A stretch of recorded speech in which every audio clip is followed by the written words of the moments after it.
Well, welcome everyone. Today I've got Shane Arnold from Delta Electronics Australia.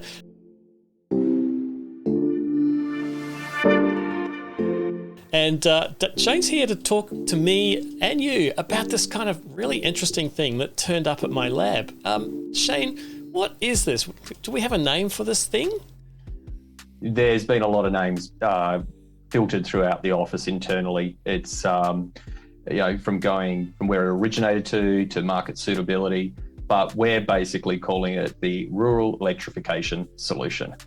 So RES, R-E-S, it's Rural Electrification Solution Technology. It can go on forever, but we're just calling it the Rural Electrification Solution. Well, here at the lab, we have sexier names. We call it the Beast. The Beast. It's very, very much like that, isn't it? It's a beast, and it can go on and on and on. It's just such a flexible product.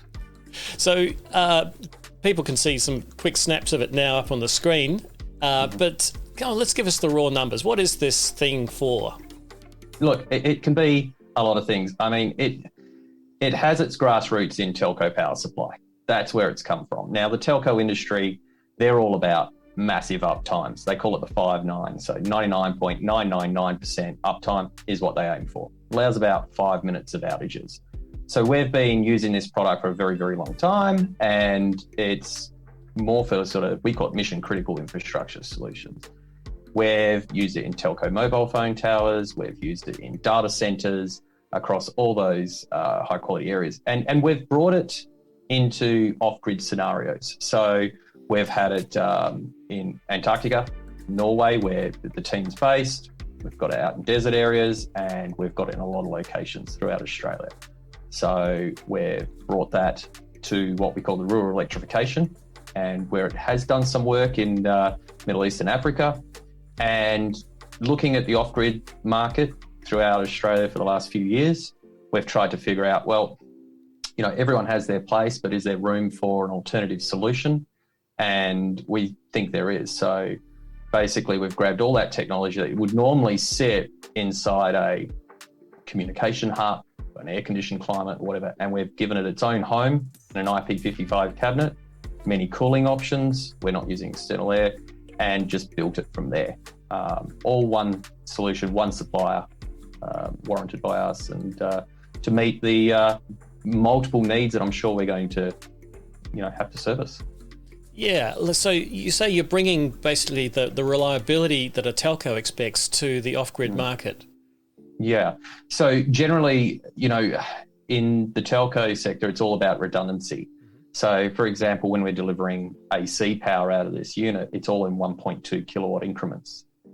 So should a 1.2 kilowatt module, if you will, were to fail or just go offline, the rest of them will keep operating. And not only that, we can actually hot swap it. So very small unit, it slides out, slide the next one in, the system fully configures. And I think that's got some big value in the rural electrification, off-grid, and even with grid connection sites where the quality of energy is really poor. So we can take into this device multiple electricity sources. It could be a generator, it could be grid, 1-phase, 2-phase, 3-phase in, and we can put out 1-phase, 2-phase, 3-phase out, all within that box. And we're not allocating large inverter capacity to each phase. We can split it. If you've got a lot of load on phase 1 versus less on phase 2, but more on phase 3, we can configure it as such. Whoa, you're blowing my mind already. I just heard you say you can take in single phase or split phase and output 3-phase. Correct, yeah. So one of the things that we've seen, especially in Western Australia here, we have a lot of 2-phase systems, and it's really unreliable energy. So there would be a requirement for that to come in. The farmer may turn around and say, look, when I need 3-phase power, I'm running a 3-phase generator. Well, we can deliver solar, the grid, and we can pump out that 3-phase and massively reduce that diesel consumption.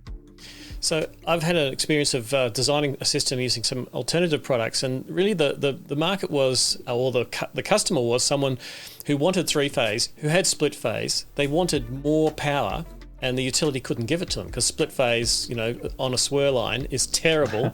So basically, I was competing with a network upgrade from the utility in my bid, and the customer was straight up. He said, "Look, if you can do it for less than 600,000, you're in." And I go, "Really? That's the quote to upgrade you to 3-phase." Yep. So you're actually directly competing with network upgrades, and often way cheaper.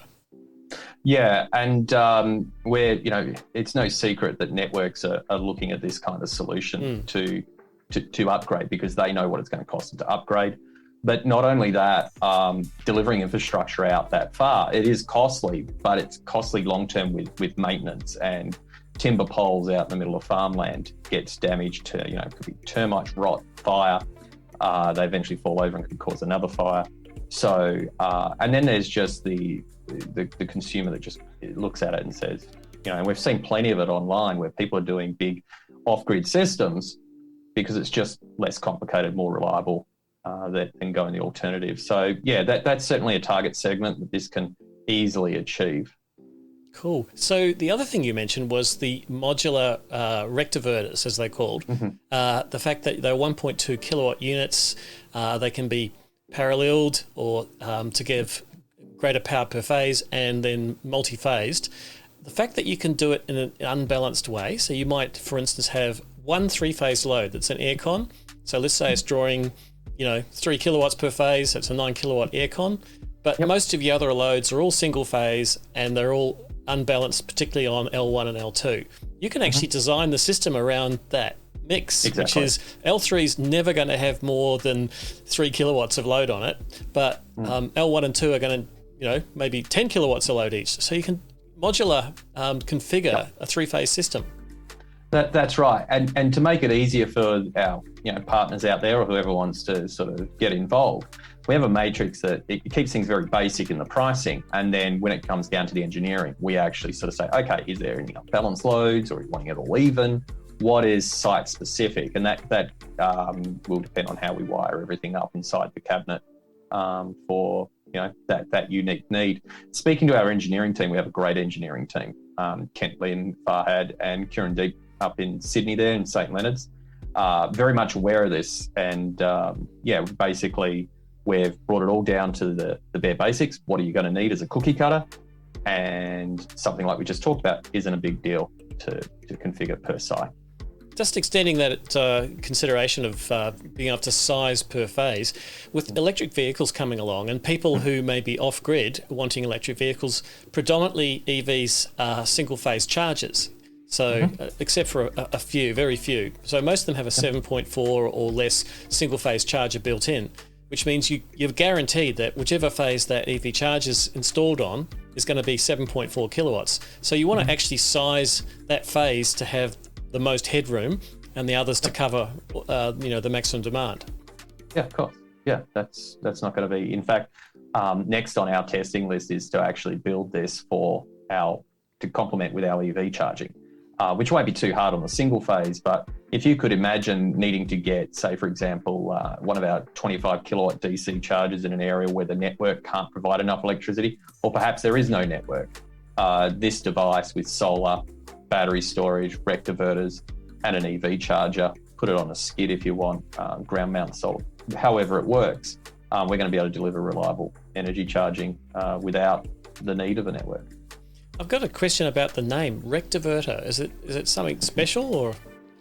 Well, it is a rectifier and it is an inverter. Yep. So it can do everything. So something interesting facts, and we've got some really good videos explaining this. It was developed by LTEC, which is a Delta Group company. And essentially it was all about the size and the efficiency. So the Rectiverter can take 48 volt DC and the AC in, and we can also put DC and AC out.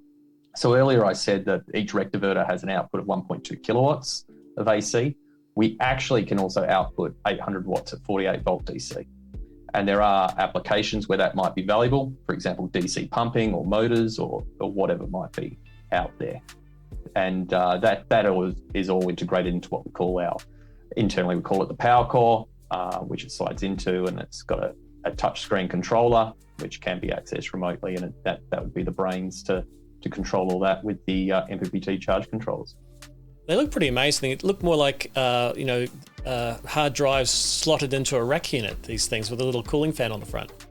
Yeah, so that's kind of the form factor, I think, and I haven't confirmed it, but I think that's sort of like when you engineer and design something, you make it familiar to the market that you're going to. So if you think of a data center, it's hard drives going into servers, and when they swap hard drives, they're generally hot swappable. So it's very much along those lines, IT and technicians and so on. So the other thing is it's super, super simple to do. So you're reducing your truck roll for technicians. So as opposed to having to send fully qualified technicians in that particular field, which, off-grid's very, very unique, and there's only so many people that can service it.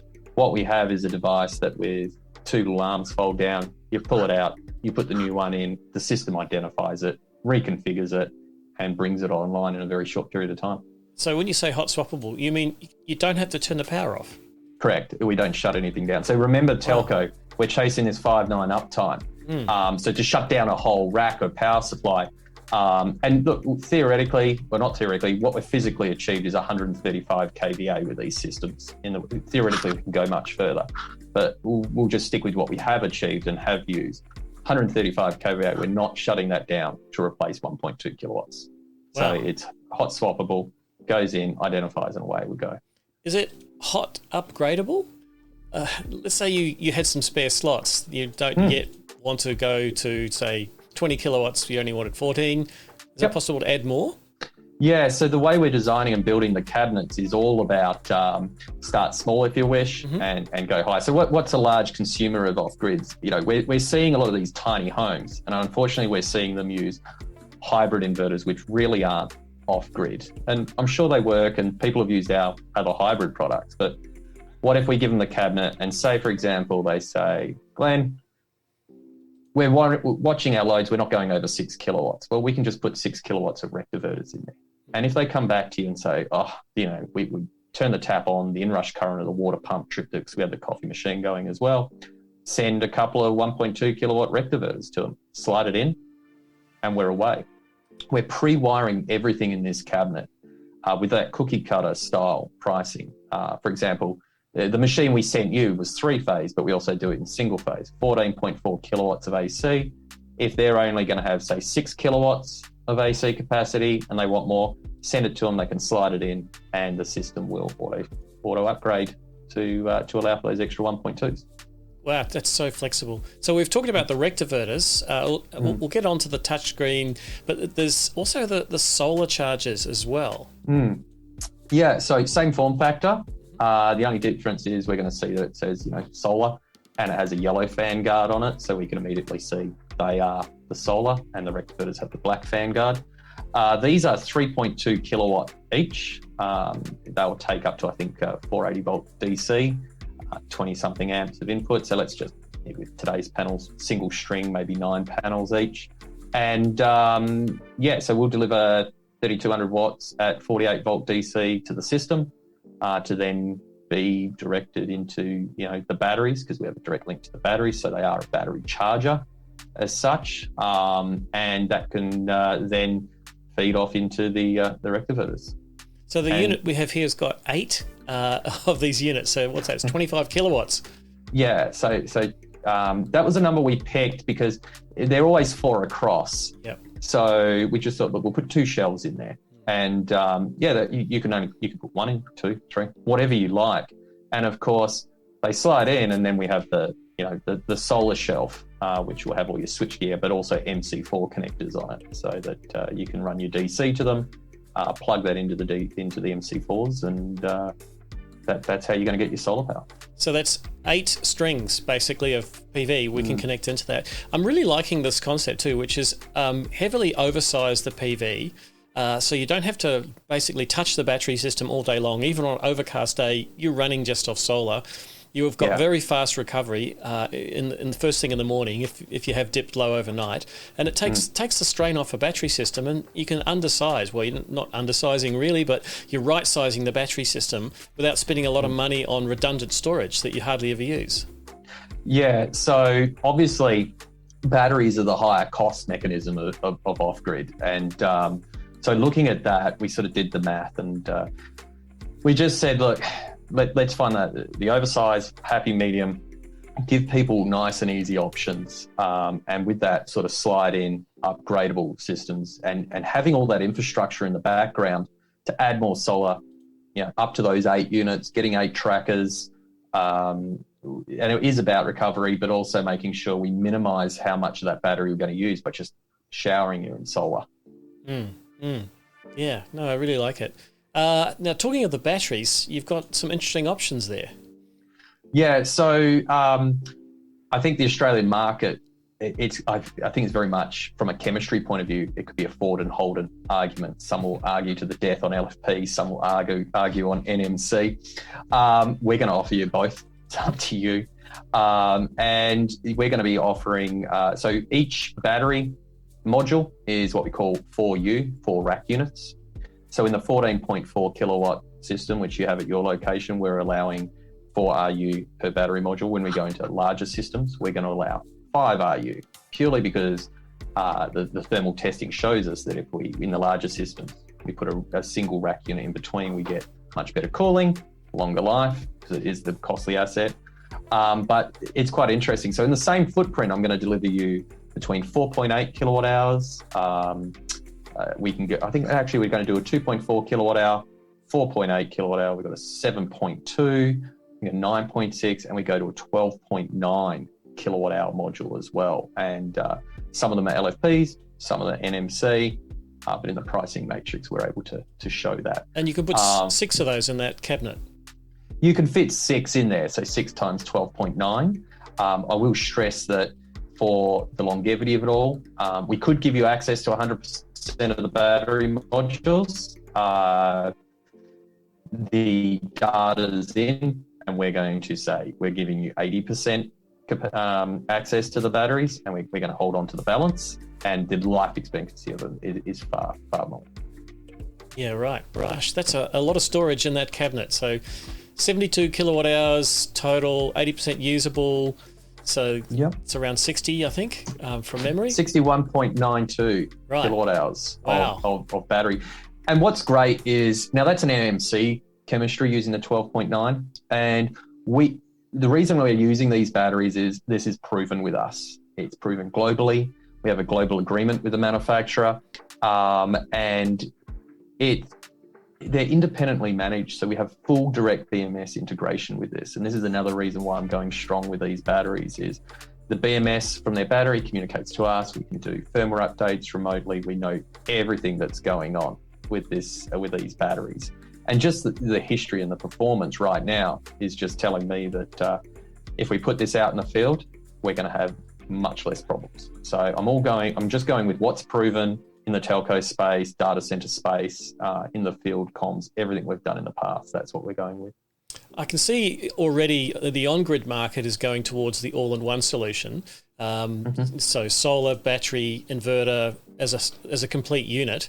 The off-grid market's traditionally been made up of components, like you buy the batteries from one company, the inverter from another, the solar charge controller possibly, and the installer magically makes it all work, or not. They do, yeah. And there's a lot of risk in all that because you've got different products from different manufacturers, the integration, the quality of the integration, and also just the labour costs of doing all that on site in a remote area. What you're doing is replacing it with an all-in-one system that is built in a factory, tested in a facility, and that's another whole thing is that you even have remote viewing of that testing process. Yeah, so I've spoken to a lot of people in the off-grid market, and there's a lot of knowledge and experience in that market, and that market's still going to continue. It's going to keep doing its thing. The guys that make all that product, it's good stuff, okay? There is some risk around it in that if you have a 5, 7.5, 10 kilowatt off-grid inverter, and should it go down, you've lost all that. So there's a little bit of risk from the consumer. They're very experienced in building the wall, finding the room, cooling if they have to. So, I don't think there's too much risk in that for them, but I can see this market's actually going to boom in a big way. The consumer's wanting some grid independence, and there's a lot of companies that building that in your warehouse and going is going to take more staff to scale. So as you said, the labor component could be a cost, but it's hard to get good labor as well right now in this country, and probably will be for a long time. So by us using our lab in St Leonard's in New South Wales to assemble this, which there's people doing this all day, every day. But then we go into the test lab where we have our Vivotech cameras with power, pan, tilt, zoom, audio. We have a portable camera, and you can do what we call the factory acceptance test. And you can go along for the ride. They'll talk to you, you communicate back. You can, the continuity test, voltages, it's all there, and you see this thing working. Because when this gets on a pallet, and you have batteries on one pallet, machine on the other, when it gets to you or to site, you need to have the confidence that this is going to be installed and operate. And in fact, our methodology is take this to site, install the batteries, and you'll have your 16 amp GPO ready to go to charge tools or whatever you need to do, because we ship it with 30% charge, gives you sort of 20% access of the capacity, and plug your panels in and your AC, and you're away. Yep, I'm loving it. Look, to kind of start with a negative and I'll turn it into a positive. Sure. My first impression was it's big. Massive. It's something like 2.2 meters tall, and without the batteries, it was like 318 kilos. I'm often thinking that systems, have to go into a room or something, but this is IP55. You actually could just pull your ute up, get your high ab, lift it off the side of the ute, and put it on the ground. It doesn't have to be carted into a building and protected. It just needs to be possibly in a shady spot. You've got that amazing thermal management as well, both active and cooling and heating without air exchange. So it's really suited to plonk it down and it's just going to go. Yeah, so a couple of things around the weight. I did find out that the cabinets we're using are powder-coated aluminium cabinets. For the system that we've built, we didn't have any in stock, so it's a steel cabinet, and it's quite a thick steel. So it's going to be a lot lighter than what you experience. Okay. The other thing is you did have all the Rectiverters and solar charge modules in there because it's wrapped, okay? And we tested it in there. You can remove them. They're 1.7 kilos each, I think. So, there's quite a bit of weight there that you could move. So the other point was that when we were looking at cabinets, we could use an IP20 cabinet, we could have filters and fans and so on. But by going IP55 and speaking to my colleagues over in Norway, where this is all engineered and designed and so on at LTEC, basically looking at all the history, if you put this stuff in IP55 environments, the longevity of it's huge, it's massive. We also eliminate the need for a maintenance item, filter replacements. So I wanted to know that this could be going into mum and dad's house, and they're not going to follow a maintenance schedule of basic sort of stuff. It may get missed. So filters blocking up could cause a problem. Let's eliminate that. So using the IP55 and the heat exchanger one's the one you've got. And if it is super cold, we can have the heater in there as well, as we mentioned. It was really effective when we were in the lab. I got a couple of 2 kilowatt heater element blowing into the fans, and it was really effective on eliminating that heat. I'd never seen them firsthand before, and it was really good. But of course, if it gets hotter up north or in desert areas, we would replace that panel in the door for an air conditioning cooling system. So we're not having to find a room and put a split system in. It's a commercial grade DC powered air conditioner. So going back to what we're saying, the Rectiverters put out DC power. We remove that round trip efficiency. We're not having to go DC to AC and deliver it. And it's physically very similar in dimension. It's just a form factor we remove, and in goes the air conditioner. It's not a lot of money to change over from a heat exchanger to a DC air conditioner. And that, we basically say if you're going to consistently be over 45 degrees, for a period of time there, we will recommend going to an air conditioner for that site. And running an air conditioner, sure, it takes some energy, but chances are during the heat of the days when it's going to really work hard, and that's when we're making solar power. So it's working very well. Yeah. Yeah, and I was just thinking about all those sheds that I've installed systems in. They're as dusty as outside anyway. They're often earth floor sheds, and they've got a tin roof, and they're often hotter than outside because they're just baking in there. So actually having that thermal management is really a plus, no matter where you put this unit. Yeah, and our team's very experienced in understanding what's going to be needed. So we go back to the physical dimensions of the cabinet. When you open the door and you have a look, it's almost like there's another rack inside this cabinet. So it's almost like its own server room, climate controlled, its own environment. So yeah, it is big, but in the scheme of what it's doing, its form factor is very, very efficient. Yeah, it's all right. We're used to moving big things, generators, very heavy batteries, but you know, it's got lifting points on top of it. With the high ebb, you could easily lift this, and it's really nice to hear it's got an aluminium option too. So the one. Well, that will be standard. We won't be shipping in steel. Yep. There was some concerns that a lot of the agricultural areas, because again we're rural electrification, that ammonia, salts, and so forth could be an issue. I don't think it's going to be a huge issue, but it comes down to that, you know, reducing all the risk and any damage that could possibly happen. Let's just eliminate it. Going further inside, I noticed that not only do you have generator start functionality, but you've got generator monitoring. So things like, I presume that's fuel and pressure, etc. The usual. Yeah. So there will be a fuel sender monitoring. So we can provide you a fuel sender. If you've got a belly tank or a separate tank, you can put that in there and you can calibrate it, and we can monitor the fuel. We do have integration with FG Wilson generators, which we can supply as part of the solution. Again, that's the generator we use globally for all our comms projects. And if we supply that, we'll warrant that and look after that for you as well. So you're sourcing it from the one location. You don't have to use FG Wilson generators, but if you have tanks and so on, then and we can start and stop it. We even have an option there that we will deliver power to the generator to keep the battery charged for the starting of the generator. Right, fantastic. Which seems to be a big problem with generators. They like to lose power in their starting battery. That's right, because no one thinks about the starting battery. Certainly if you've got a lot of solar, you probably hardly ever call upon the generator, so it never gets to self-charge its battery. That's right, and we will be able to program in there a load cycle and start for your generator. So if you sort of say, look, you know, I need to start this thing every 2 weeks and put it under load, well, we'll drain the batteries to a point where we can then load up the generator as well. So when you've got a generator running, are you paralleling the output for the Rectiverters with the generator, or are they just rectifying and charging batteries? So that's it. Whatever if this is the answer to your question, if not, let us know. We can talk about it further. But the AC output of the machine is totally limited by the Rectiverters. So it's not paralleling. You're not going to get, if you've got a 10 kVA generator and you've got your 14 kilowatts or whatever, you're not going to get your 24. Yeah.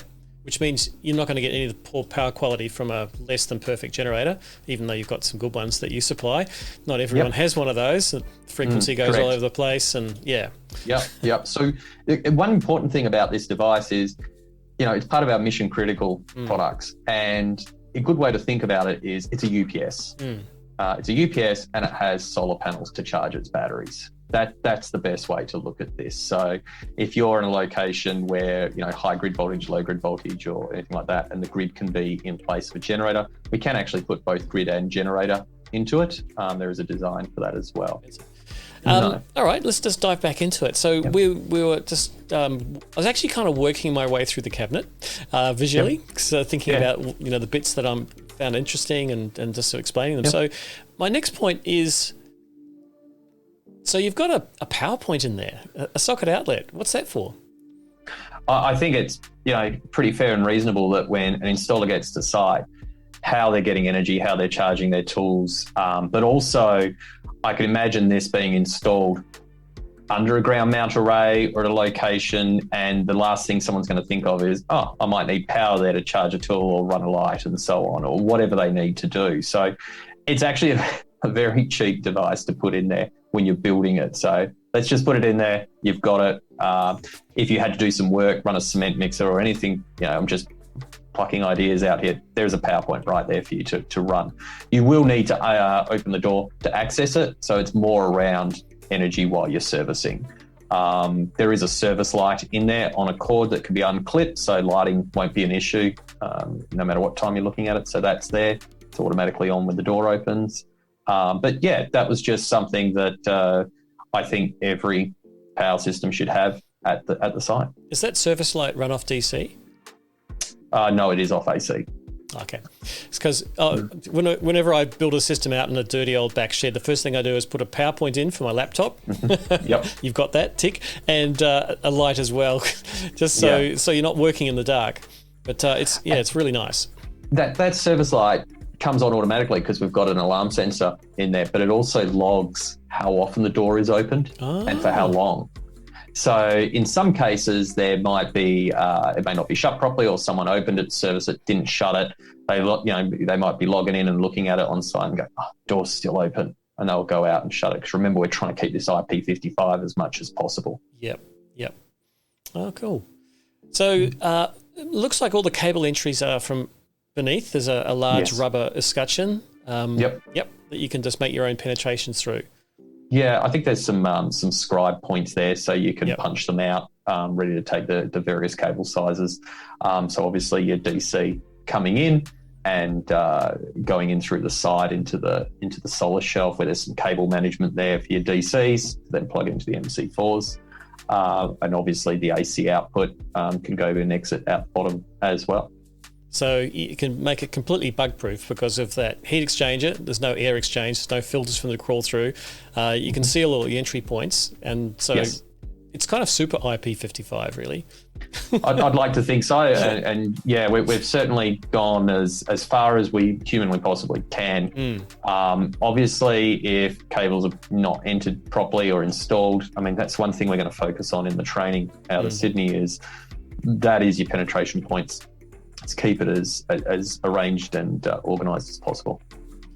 So tell me a bit about the remote monitoring. You've got this touch screen at the top there, but does it also log, or can it be connected to a remote administration or monitoring? Yeah, so LTEC have created a couple of solutions there. So if you could imagine a telco operator having thousands of these sites out there, we've created what we call the multi-site monitor system. It's actually quite a costly system because the development of it, but also the cybersecurity level of managing so many sites. Now that is available, and you can spin that up, and we're investigating how we can offer that as a solution as well. However, and speaking to quite a few installers, the immediate solution that I see being used is just a direct access. So it could be IP address on site, port forwarding on the router, and safely access it. And the whole idea of that touch screen is anything you can do on that screen in the field can be done remotely as well over the web. So, and in the data centers and IT environment, telco, we have a thing called remote hands. Effectively, you should be able to do everything you can digitally remotely, and then there should just be a set of hands that swap hardware on the request. So that's what we've tried to do here, and I think we've achieved it. And in some of the presentations I do show, what you see happen, do something on the screen, happens over here. And when I logged in for the remote for the factory acceptance test from Perth into Sydney, I could see what was going on the screen as they were touching and making changes themselves in Sydney. Wow. And they've overspec'd it. I was pretty impressed. It's Linux-based, and we were talking about it before, Glenn, that if you buy a computer or some technology, go as big as you can on your RAM and so forth, because it's going to be there for a long time. It's got a large lifespan left in it as a product. It is pretty new. Previous interfaces were very basic, so this is a new product for us. It's probably been out for 18 months, 2 years, and it's got a long life left in that one. So we'll be using that for a long time. So can you do over-the-air upgrades? Yes. Yeah, so that is also included to the battery, so we can do over-the-air upgrades all the way through to the battery if need be. If there was to be an issue with a battery, we could isolate that. The system will be designed to isolate that. Will remain communications, and we will be able to see what's going on, push firmware updates, make changes, and then send it live again. Great. Now, just circling back to the batteries. Now, there's something special about these batteries, even. So we're using a Swedish company called Polarium, who were previously Incel. We really like these guys. They're very environmentally motivated. They actually have a green battery coming out, and when that's available to me, I'll be adding that to the options, and that's using recycled materials, and itself is recyclable. They actually even have a battery design that could be air freighted And there's a lot of markets that need batteries. If we use that battery and there was for mission criticals, we could get one air freighted in pretty quickly. Long-time relationship with them. They've got manufacturing in Mexico, Vietnam, and I think, soon there'll be more locations happening. And we really like them. The relationship's strong, solid, and we're doing good things with them. Right. Well, I'm just sort of thinking that we've kind of come to the end of my list. Is there anything I missed out? That I had a bunch of questions for you?